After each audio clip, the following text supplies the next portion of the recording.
Coming up, 4 reasons why side hustles tend to crash and burn. And then the jobless claims are slightly up. The Fed predicting a recession. I'll set it all out for you. No need to be scared. I got you. Let's go. Helping you win at work so that you're winning in life. More money and more meaning is my aim for you, and it is possible. And it doesn't involve the government.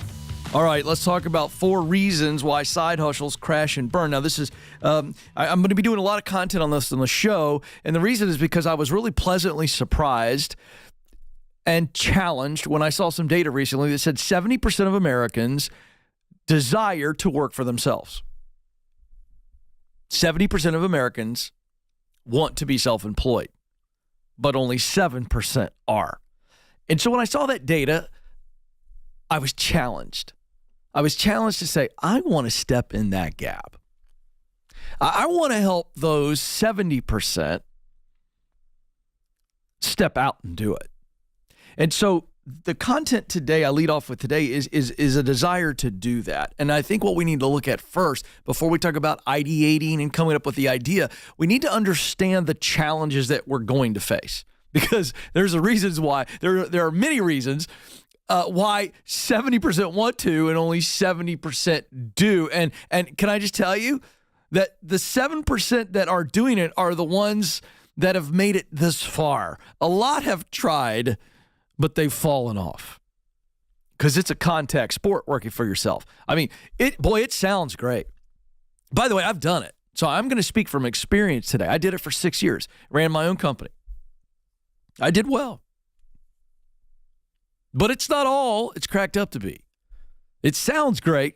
I'm free, baby. I work for me. Yeah, well, you're going to find that you could quite possibly be the worst boss you've ever had. It's not all it's cracked up to be. It's hard. And I just want you to know that. So here we go. Where are we right now as it relates to the gig economy, side jobs, not necessarily side hustle working for yourself? 44% of Americans in 2022 were working at least one extra job. Okay. So I want to differentiate today between just I'm going to go get a side job that's working for somebody else and then starting a side hustle where I work for me.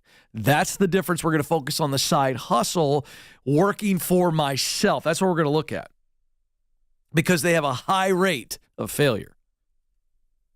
So why? There are 4 main reasons that I see from the phone calls I get and from the data I read. The first one is you're not good at it. You're not good at it. I mean, this is the most painful one, so I thought we'd rip the Band-Aid off and get to that one first. I mean, listen, it happens. You remember when you were a kid, when you try maybe an instrument or a sport or a hobby, and you just walked away frustrated because you sucked? We don't tell kids this anymore. Now, we don't need to be mean and tell kids they suck, but we do need to say, hey, Johnny, it's okay. You're not very good at it. How dare you tell a child the truth? Well, if you don't tell the child the truth, they're going to show up on American Idol and sing like this. And then when Simon tells them they suck, they're destroyed. Why? Because nobody ever told them, you're not good at this. And I know that that's frustrating. But I can tell you as your dad, you're really good at this and this and this. Turns out telling the truth to kids is not as hard as it seems, parents. Well, we got a bunch of soft, scared adults running around because nobody ever told them the truth. Let you sit on that one for a second. So one of the main reasons why your side hustle, working for yourself, isn't working is because you suck at it. You pick something that you maybe like or you romantically thought would be awesome, and you aren't awesome. So it's okay to go, okay, I'm not so good at that. I learned this very early on in the 6th grade when I tried to play the trumpet. It was very obvious. Kenny shouldn't play the trumpet for a living, and that's why I don't. Instead, choose something as a side hustle that utilizes what you do best, that's your talent, that allows you to spend most of your day doing something you love, that's passion, and that creates results that you care deeply about, that's mission. That's why I created the Get Clear Career Assessment. So some of you want to figure out what's that side hustle, take my Get Clear Career Assessment. It's $30, KenColeman.com. It'll help you with this. You want to be guaranteed that you'll get a side hustle that will eventually win? Do something you're good at. Do something you love. Produce results that you care about. Those are the entrepreneurs that are unstoppable. Next, reason why side hustles working for yourself fail. It's not a good idea. You thought it was a great idea, but your idea sucks. Nobody cares. Few people do, but we don't run businesses on few people. So you should have researched your idea. You should have tested your idea. Doesn't mean that you suck. It means your idea sucks. It's okay, but you got to figure it out. Does my product or service actually solve a problem in a way that people will be compelled to say, here are my certificates of appreciation?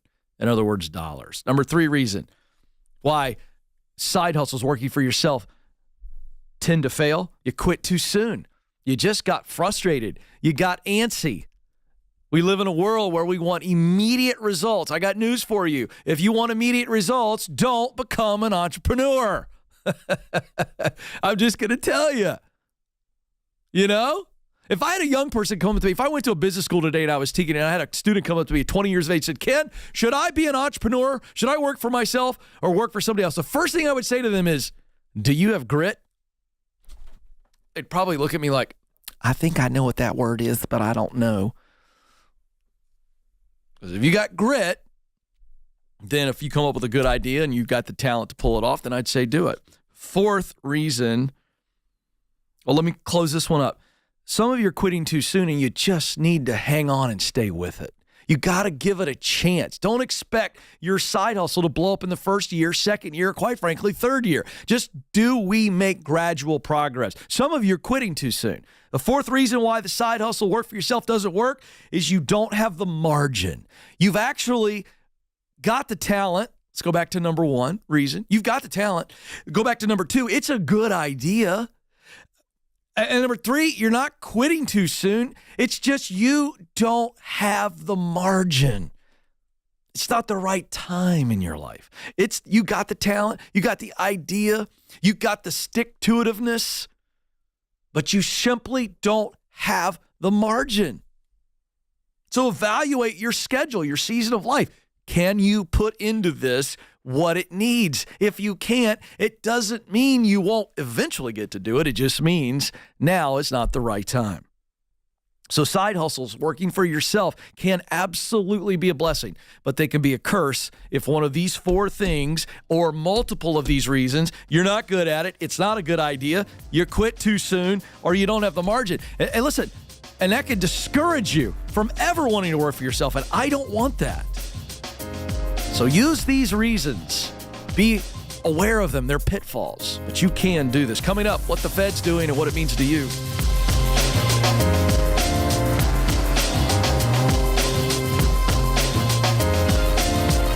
Do you know what you were born to do? In order to get hired at a job you love, you need to get clear on your talent, passion, and mission. That's why our team created the Career Clarity Guide. In just a few minutes, this free tool will walk you through a process to discover what you do best, that's your talent, the work you love to do, that's your passion, and the results that matter to you, your mission.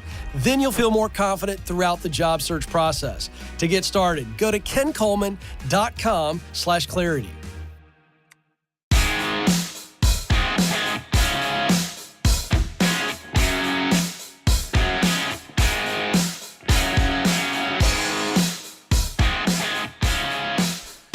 Of the people, by the people, for the people. I am a man of the people. What does that mean? It means that I'm not looking to the government or the media to tell me which way the wind is blowing.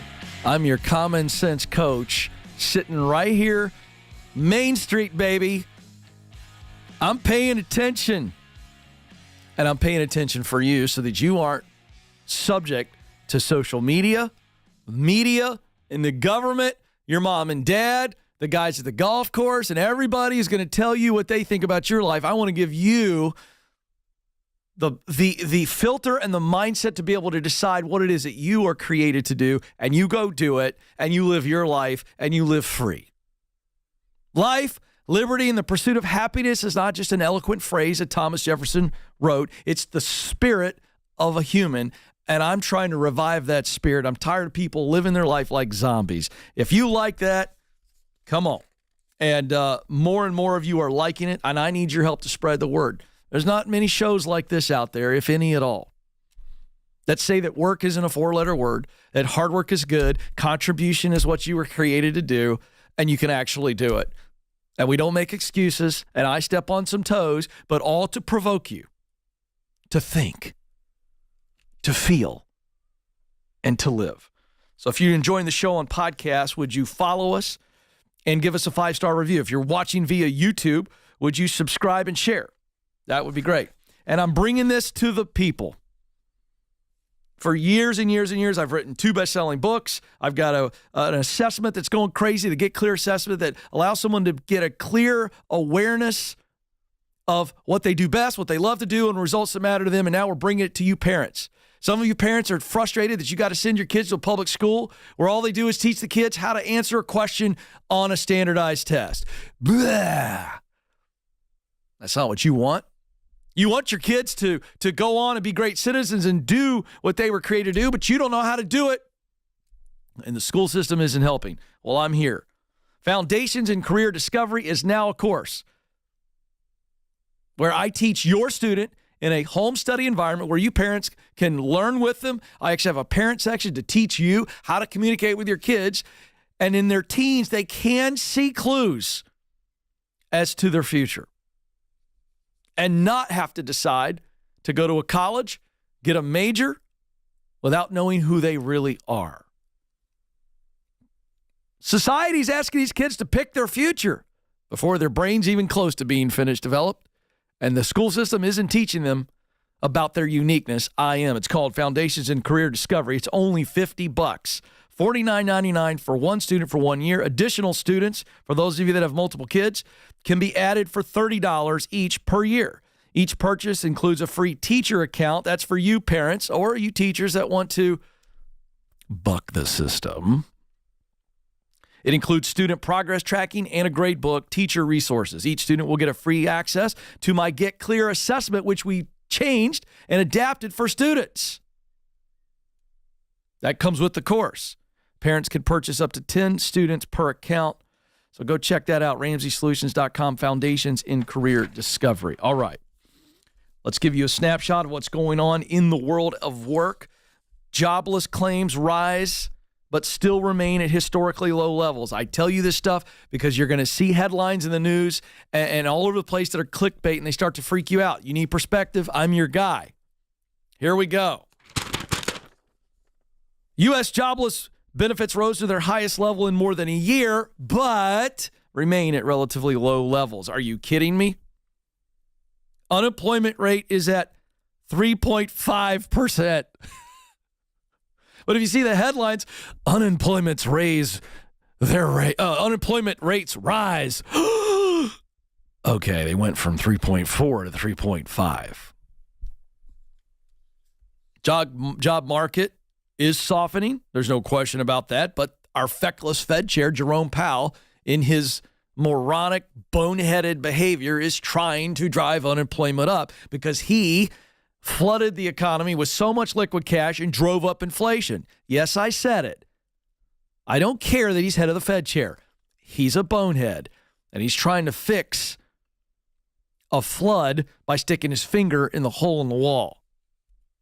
It didn't work for the little Dutch boy. It won't work for him. Some of you are going to have to go look up that reference, you youngsters.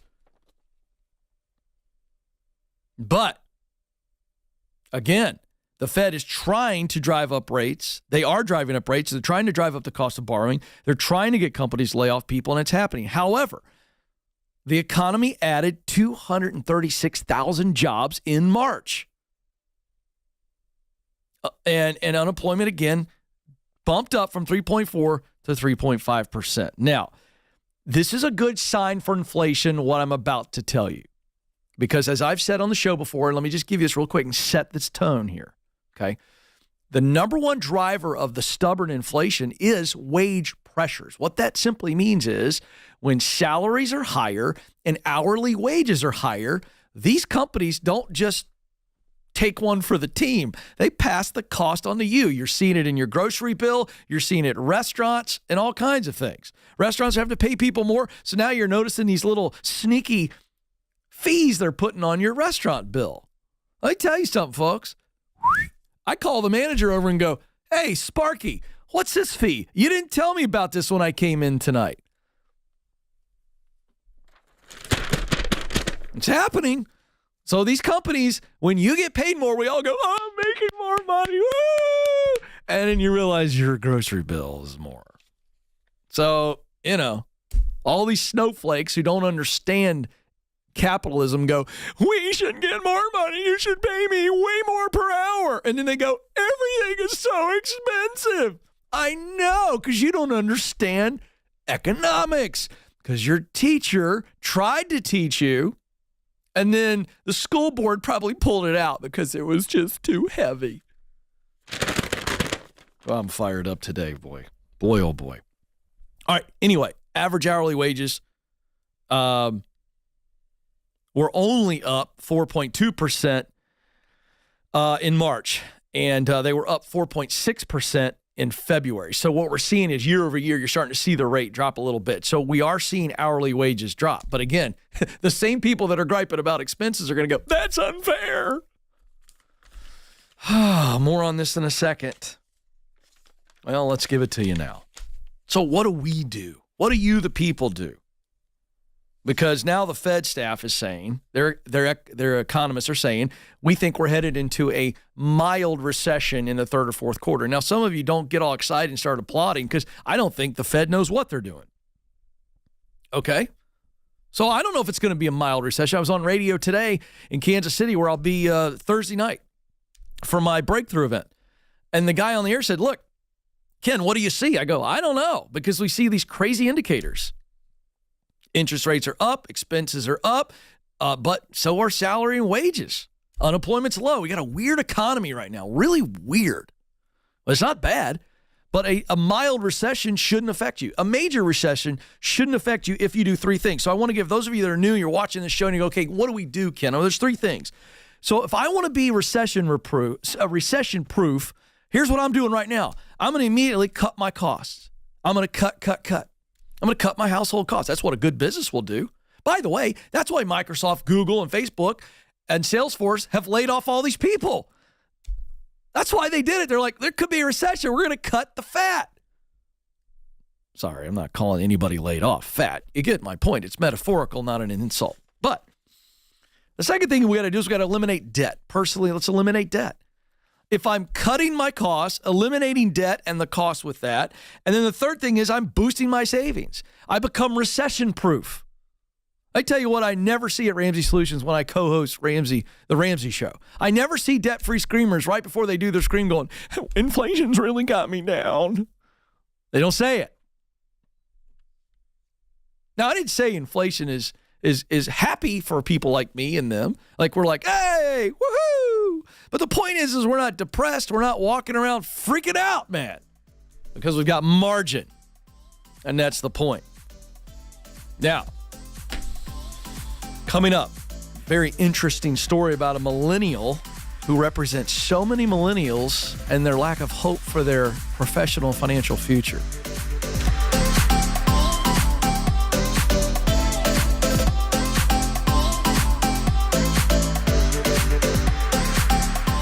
Are you wondering if you should leave your current job or stay put? You're not alone. That's why we created the Should I Quit My Job quiz. In just 5 minutes or less, this quiz will help you determine if you're at the right company and if you're in the right role. If you need to make a move, you'll even get practical next steps to keep you moving forward. Listen, stuck is a choice, and life is too short not to do what you were created to do. To take the quiz, go to kencoleman.com/quiz.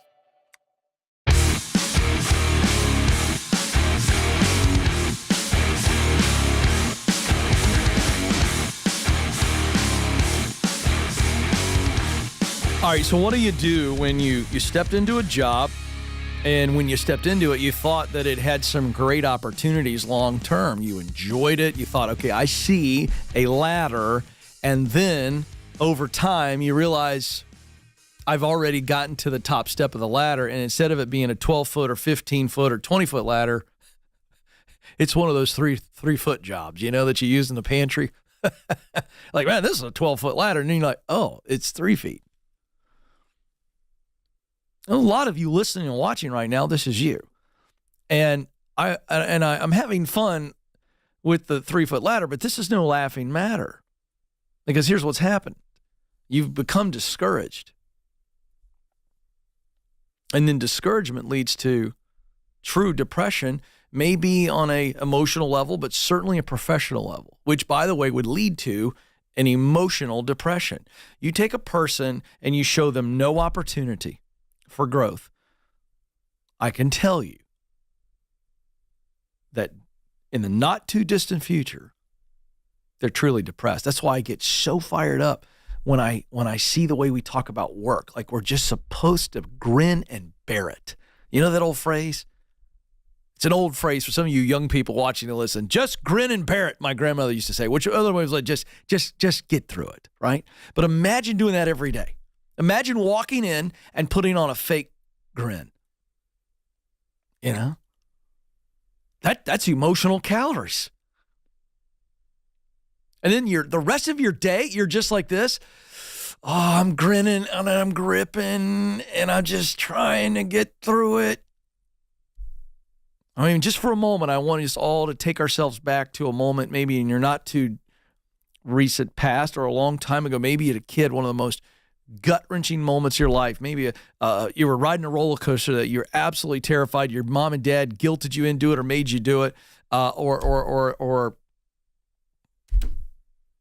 an awkward situation when you're around friends, parents, whatever, and you're just trying to get through it. And the whole time you're just locked in. I mean, it is a mental grip of just biting down on a stick and you're just trying to make it. Do you remember how exhausting that is? That's what millions of people are doing at work every day. And we wonder why we're addicted to stuff. Somebody's got to say it. This is a Business Insider article that features an interview with a 32-year-old meat cutter at a grocery store in Seattle. Now, I want you to listen to this because this is going to hit a lot of you where you are, and it's going to feel very convicting, but I don't want it to. I want to free you, and I think it's going to be freeing when you're done listening to this. So stay with me. I got to walk you into your pain so that I can walk you out to your purpose. All right, stay with me. Before I get into the story of this 32-year-old young man, 2022 study from the Federal Reserve Bank of Boston found that young men without college degrees were leaving the workforce at alarming rates. And when we say leaving the workforce, folks, I'm not talking about quitting their job and going to something else. I mean, they're going home. They're taking their ball, their toy, and they're going home. Why? And this group has seen a fall from employment of 30% since 1980. Here's what researchers said the young men were worried about and why they quit working altogether. Folks, this is so profoundly sad. Listen to this. They were worried about how their current job, what they were doing and how much they were making, reflected on their social status and marriageability. Now, on one hand, I get it because I can only speak for men now. I wanted to take that Oklahoma State football coach clip and go, I'm a man. Remember when he was yelling at the reporters? I can only speak as a man, but I know as a man, I'm a man. I feel like I need to be the dominant supporter for my wife. I'm involved, so spare me the women's lib and everybody coming at me. My wife has been a working mom multiple times. She's now a stay-at-home mom. My wife is a rock star. She's got a master's degree. I got no degree. All right, so spare me whatever you're going to throw at me. I said that's what I prefer. If you're a stay-at-home dad, don't send me an email. I won't read it. Good for you, sir. I honor you.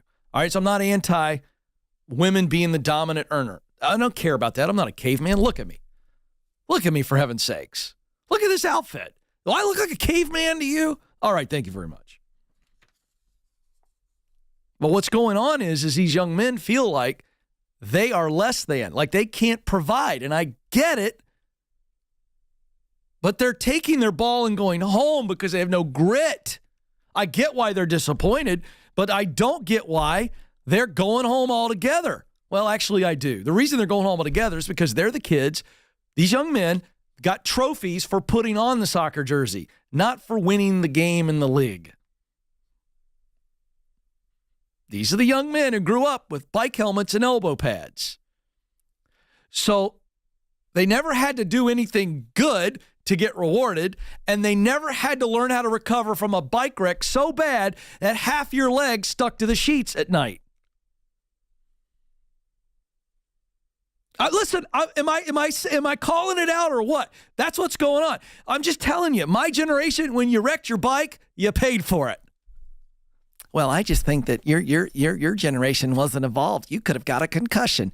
I did get a concussion, and I'm fine. I promise. Jeez. All right. Here's what he says in the article. When I became a meat cutter, I thought there'd be more room for growth, that I might one day manage a department or be a director. But the longer I remain in this industry, the less common it seems for those around me to earn that kind of advancement. But see, he's thinking that as a meat cutter, I could go from making 32 or 42, 52, 70. And that someone didn't tell him what's realistic. That's part of what's going on. Now watch this. He then goes on to say, my partner, she makes significantly more money than I do, and it's great that she does, but I often feel like I'm not pulling my own weight. I get it, man. You're a dude. I get it.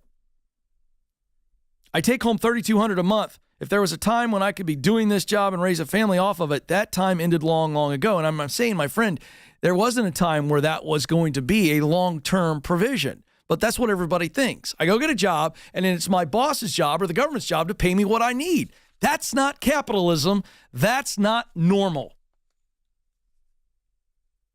So I get the dude wants to provide. I get it. That's healthy. So go figure out a way to provide. Don't say, well, I don't know what to do. Here's the second thing that's more interesting. It's we, not me. If you and your partner want to have a family, it becomes we, not me. So collectively together, can we raise a family? He says in this article, I don't think we can. Guess what? Then where you're living is too expensive. So you need to move somewhere where it's not as expensive. But see, they don't think that. They go, I just want a house. Well, great. I want a Lamborghini. I do. But I got to do something about it if I want a Lamborghini. Papa Dave's not going to give me a Lamborghini. I'm coming up on my 10-year anniversary next year at Ramsey Solutions. Dave's not going to drive up with a Lamborghini and hand me the keys and go, Ken, thanks for showing up for 10 years. But I tell you this, if I go make a truckload of money and can afford a Lamborghini, you know who's going to be asking for the first ride? Dave Ramsey. It's about meritocracy. Look that word up, you youngsters. That'll irritate you and give you a rash, but it's good for you. So if you can't sustain your life where you are, you need to change your life, not ask for society to change it for you. This is the truth, and this needs to be said. And you can change your life. Listen, inflation sucks. It does, but you need to change your life to feasible and then get on a track for desirable. Now that's good preaching, and I'm not even in church. I'm going to say it again. If you are in a job and in a place where your life is not sustainable, then you need to change your life, listen, so that it's feasible. And then when it's feasible, I start to make more changes and I build towards desirable. But the problem in America today is everybody wants to skip feasible and go to desirable. And then it seems impossible, but it's not. Feasible leads to desirable, and then just about anything is possible in the greatest country in the world.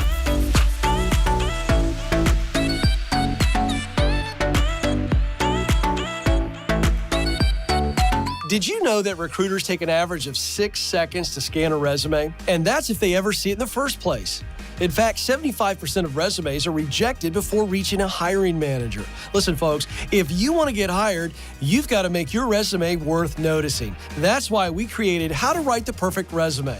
This free guide will walk you through the 5 steps to stand out in the hiring process to get you your dream job. If you want to get started, go to kencoleman.com/resume.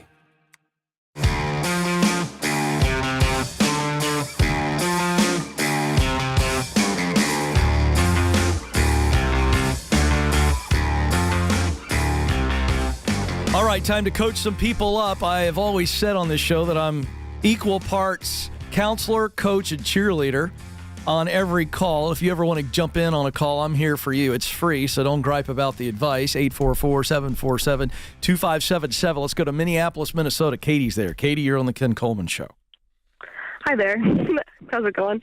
I'm a little fired up today, so be forewarned. Okay. Well, I'm one of the youngsters you were talking about, so. By the way, I love the youngsters. I'm parenting 3 of them. I got 3 teens, so I'm not judging the youngsters. I'm just coaching them up. What's going on? So I'm a recent graduate, and I'm in a stable relationship, and I kind of want like a stable job to go with that. Good. The only problem is I hate working behind a desk, and it's not that, I'm lazy or anything. I've been working seasonal jobs. Yeah. I tried to get a permanent job as a recruiter, and it was horrible. Gotcha. So, All right, let's go forward, and then we'll come back.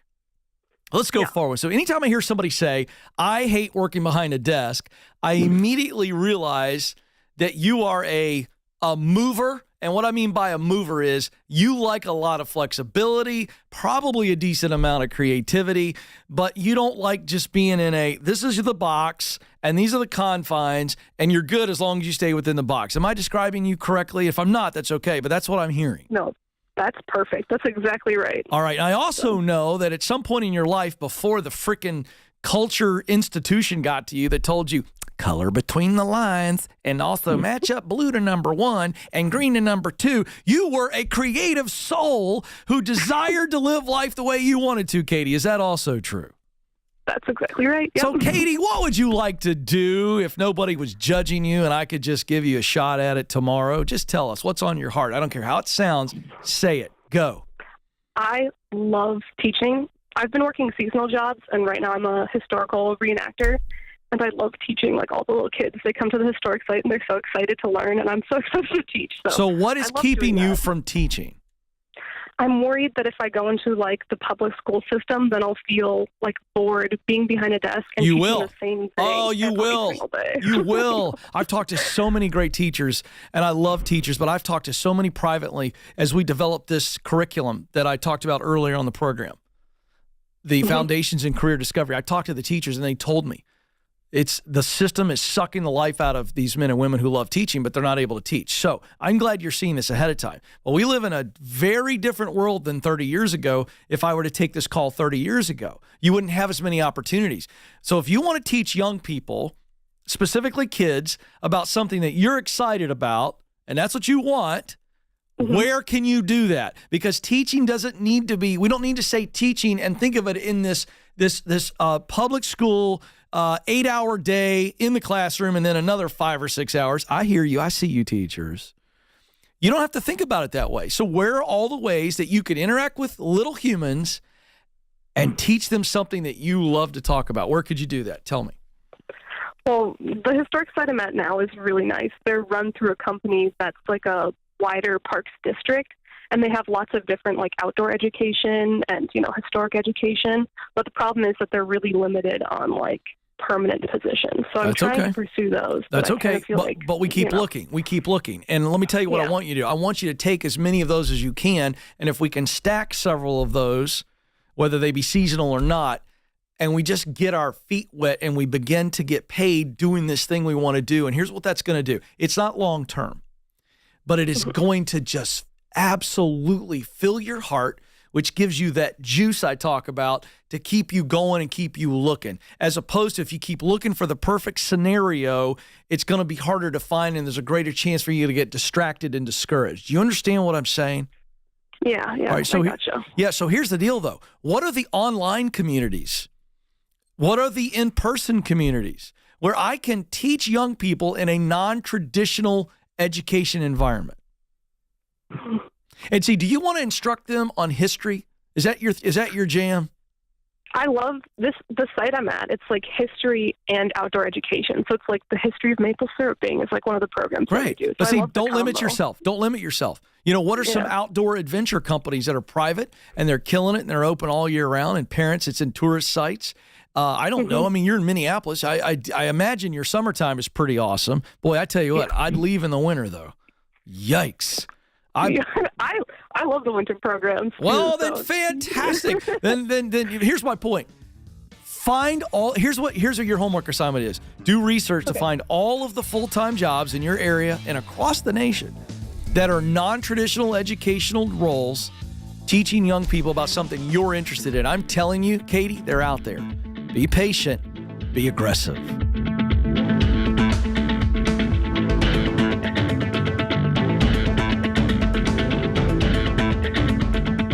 According to Glassdoor, the average job offer attracts over 250 applicants. If you've made it to the interview, you've already made a great impression. So now is the time to showcase how you are the best choice for the role. That's why we created How to Win the Interview. This free guide will walk you through the 5 strategies to help you stand out amongst the competition. With just some intentionality, you can prepare yourself.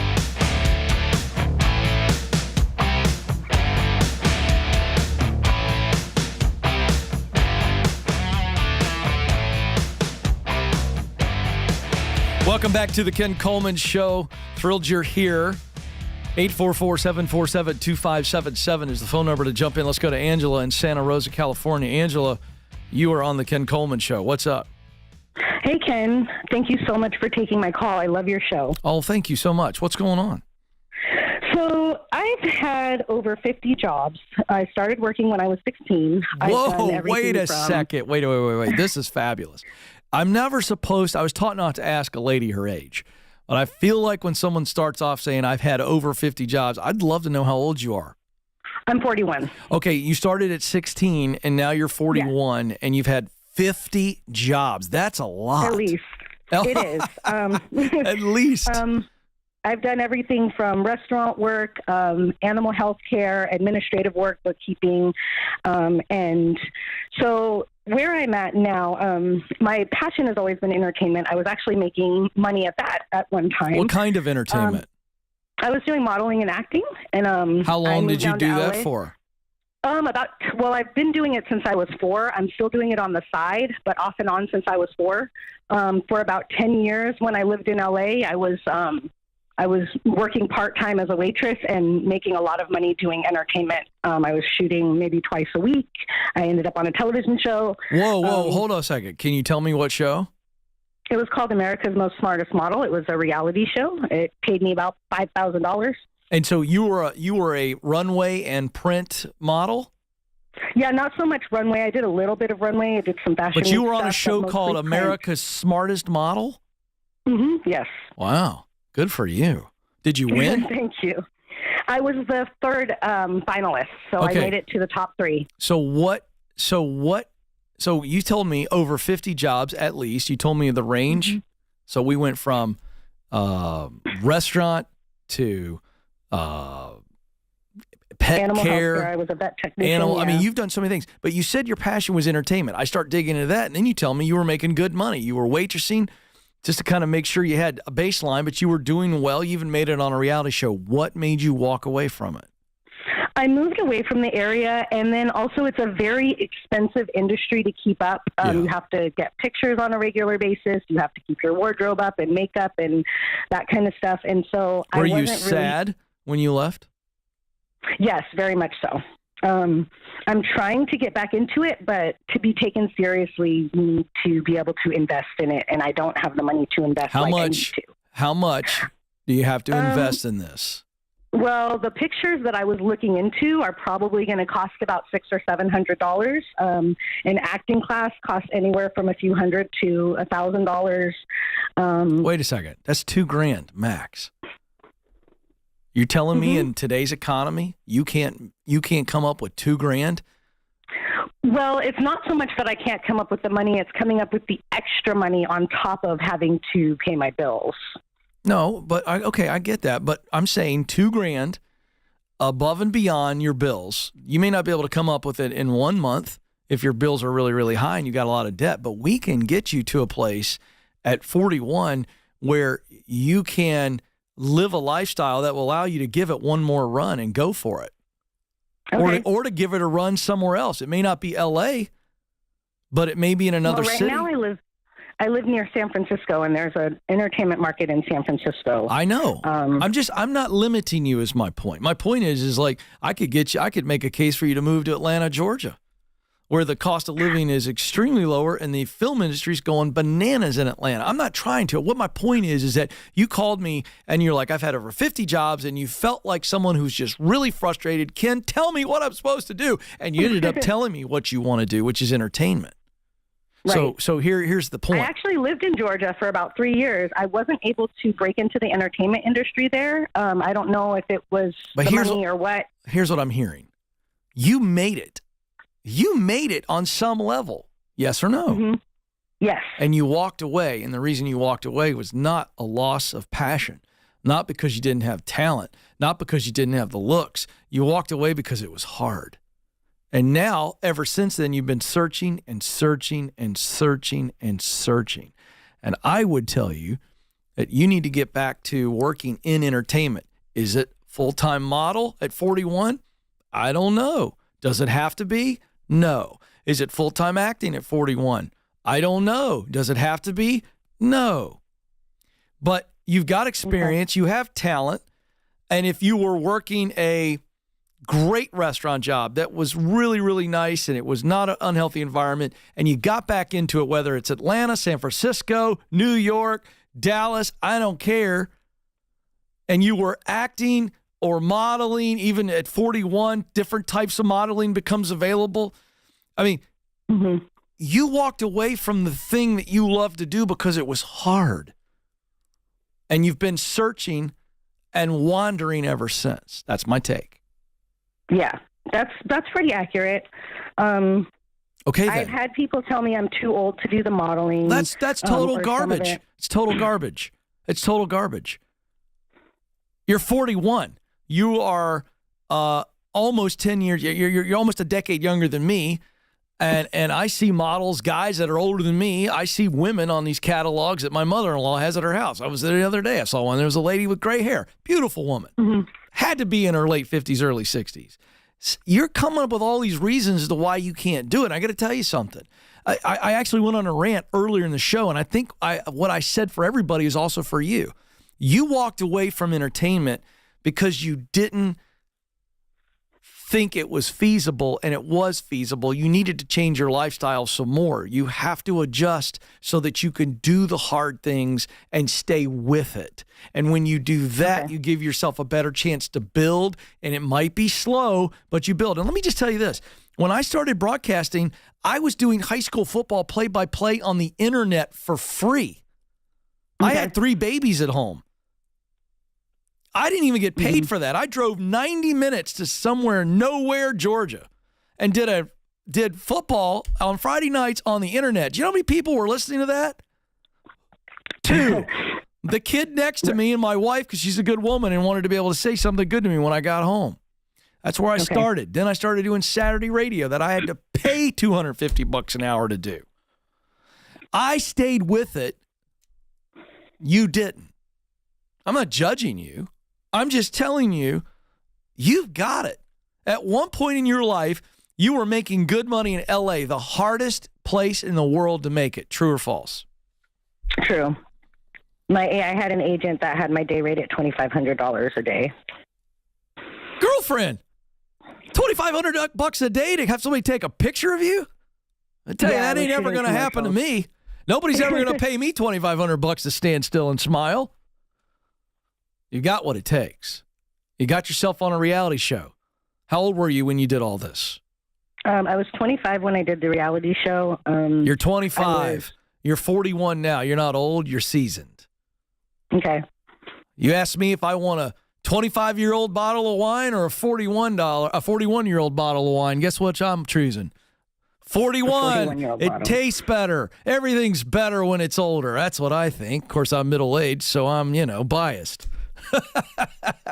I tell you this, I'm a better broadcaster at 48 than I was at 28. Okay. You agree? Not me. I'm saying, do you agree that like you have a different role that you can play now? There's different types of modeling, different types of acting that you can do, but you're better now.